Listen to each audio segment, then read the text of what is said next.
Hello, Ismail ভাইয়ের কয়েকদিন আগে হাতটা একটু ভাঙে গেছিলো রিস্কার মাধ্যমে। তা একটু ইসমাইল ভাইয়েরটা শুনবো। সে একদিন বলছিল যে আমি রিস্কা চলে টাকা ঢুকে ইনকাম করি 500-600। সে এখন যে হাত ভাঙ্গে পড়ে আছে 2-3 মাস, মানে রোজার ঈদের আগেও তার হাত ভাঙছে। সে অনেক কষ্ট করে দিনকাল কাটতেছে। তার কাছে আমরা শুনবো যে সে এখন কি করতেছে বা ফ্যামিলিটা কিভাবে ও চলাইতেছে, নিজে কন্ট্রোল করে রাখতেছে। বলেন ভাই। আচ্ছা, ঠিক আছে। তাহলে আসসালামু আলাইকুম। আমি রিক্সা চালাচ্ছিলাম এবং ঢাকায় এবং যাত্রাবাড়িতে সকালবেলা 10টার অধিক রাজধানী সুপার মার্কেটে আমি ওই জায়গায় আমি অ্যাক্সিডেন্ট করছিলাম। পিছনে মনে করেন গাড়ি একটা ধাক্কা দিছিল, গাড়িটা উল্টে রিক্সার ফ্রেমটা আমার হাতে লাগছিল। আমার হাতটা মনে করেন ভেঙে গেছিলো। যাওয়ার পরে সাথে সাথে 4-5 জন আমাকে নিয়ে গেছিলো ঢাকা মেডিকেলে। নিয়ে যাও, ওখানে ডাক্তারে সব কিছু ট্রিটমেন্ট করছে। করার পরে সিলাই টিলাই দিয়ে আনছে, আনিয়ে আমাকে আমাকে রক্ত দিয়েছে 1 ব্যাগ, দিয়ে আমাকে নিয়ে আসছে আইতে। আজ গত 3 মাস ধরে আমি বর্তমান আমার কোনো কাজ কাম নাই, আমি বসে বসে আছি। বর্তমান আমার আগে যে কিছু কিছু জোগাড় করে আমি রাখছিলাম, যেরকম একটা বকরি, যেরকম একটা গরু, ওগুলা আমি রাখছিলাম।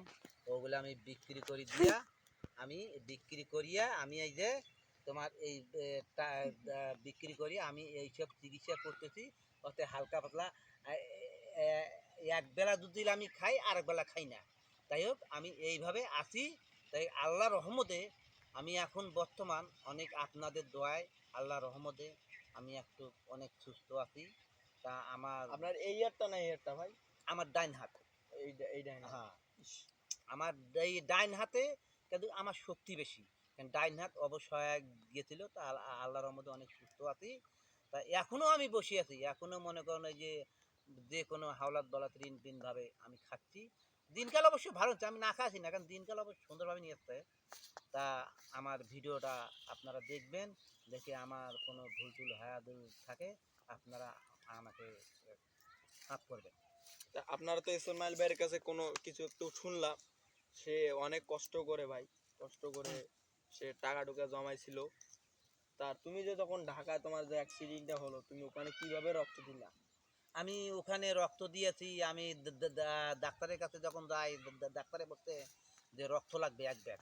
এখন আমার ছেলে বলছে না, আমি হাসপাতালে রক্ত আমি কোনো দিনও দেব না। আমার গ্রুপ আর আব্বার গ্রুপ একে রক্ত গ্রুপ। আমার শরীর থেকে আমার আব্বাকে আমি রক্ত দেব। তাই আমার ছেলে খুশি হয়ে আমাকে 1 ব্যাগ রক্ত দিয়েছে। দিয়ে ওখানে ট্রিটমেন্ট করিয়ে আমাকে তোমার এই ঢাকা মেডির দিকে আমাকে রংপুরে পাঠিয়ে দিচ্ছে।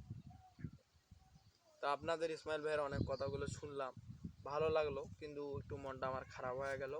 তো আপনারা ইসমাইল ভাইয়ের পাশে একটু থাকলে একটু ভালো হইতো। সবাই একটু তাকে ভালোবাসা দিয়েন। ভিডিও করতে চাইলে তার কাছে চাইলে ভাই ভিডিও করতে পারবেন, সে কিন্তু একটা খুব ভালো মনের মানুষ। তা সবাই ভালো থাকবেন। যদি ইসমাইল ভাইয়ের সাথে ভিডিও করতে চান, আমি নাম্বার দেবো, ওখানে আপনারা আসতে পারেন। সবাই ভালো থাকবেন, সুস্থ থাকবেন।